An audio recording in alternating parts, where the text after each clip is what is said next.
आम्ही शहाणे झालो, आम्हाला आरक्षणाची आवश्यकता आहे, आमचं आरक्षण आम्ही मागायला लागलो, एवढाच फरक आहे. त्याचं ऐकू नका. आणि त्याला मी मुजित नाही, ते पार भरायला येऊन झाला. आता लय रडकुंडीला आली ती मेटा कुटीला आलंय बारा. आता ते डोळे लाल त्याचे दिसू नये म्हणून काळा चष्मा घातला वाटतं असतील. आयला अक्कल वाटा दिवशी कुठं गेलं तर काय होय तिच्या आयला कस काय झालं त्या टायमाला, कस काय विसरले.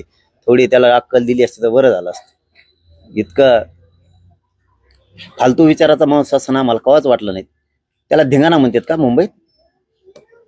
पोरं गेले, एक महाराष्ट्राची संस्कृती दाखवली, एक मुंबईला जिवंत करण्याचं काम, विचारानं जिवंत करण्याचं काम गरीबाच्या पोरांनी केलं. ग्रामीण महाराष्ट्रातले पोरं गेले, खरं मालक हे आहेत मुंबईचे, बाकीचे पाहुणे आहेत तिथं आलेले, त्यांना दाखवलं. त्याला गोंधळ म्हणतो का? याला जर परंपरा आपली संस्कृती कळत नाही धर्माची, ती आपले खेळ येत. उद्या त्याला एखाद्या बाकीच्या जातीचे लोक खेळ खेळते त्यांना असंच म्हणणार का? ताई तसंच म्हणणार का? तो यार काही संस्कार आहेत का नाही? हे महाराष्ट्रात शोभतच नाही गड्या.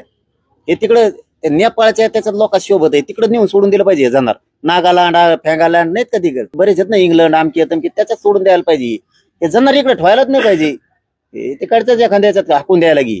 गावातून ओबीसी या मोर्चामध्ये सहभागी होईल अशा प्रकारची प्लॅनिंग आजच्या बैठकीमध्ये करायचं ठरवलं आहे. एक 30-35 प्रमुख नेते फक्त या बैठकीला उपस्थित राहणार आहे. छगन भुजबळ यांना नेपाळला नेऊन सोडा असं जरांगे पाटील म्हणले. तुम्ही जी मागणी करता ती छगन भुजबळ यांची मागणी आहे? नाही, आता कोणाला नेपाळला सोडायचं आहे, कोणाला हे करायचं आहे, जरांगे कोण ठरवणार? ओबीसी चळवळीमध्ये जो काम करेल त्याला जर परदेशात पाठवायचं असेल तर काय एकट्या जरांगेलाच महाराष्ट्रात राहायचं आहे? त्यामुळे अशा प्रकारचं वक्तव्य करणं मनोज जरांगेंनी टाळलं पाहिजे. आपल्या हक्काचं कोणालाही मागायचा अधिकार आहे.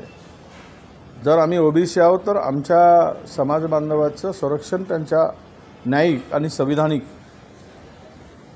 होणं आणि यासाठी लढणं, या संदर्भात कोणी वैयक्तिक अशा प्रकारची टीका करणं ते भुजबळ साहेबांनी टाळावं आणि मनोज जरांगेंनी सुद्धा टाळली पाहिजे.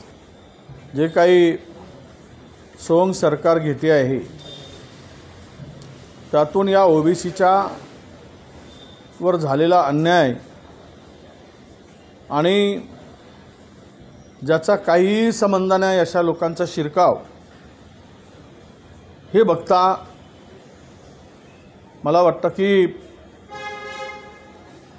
त्या कुटुंबाला आधार देण्याची आणि सरकारने जबाबदारी घेण्याची गरज आहे. कारण सरकारच्या चुकीच्या निर्णयाचा हा बळी आहे.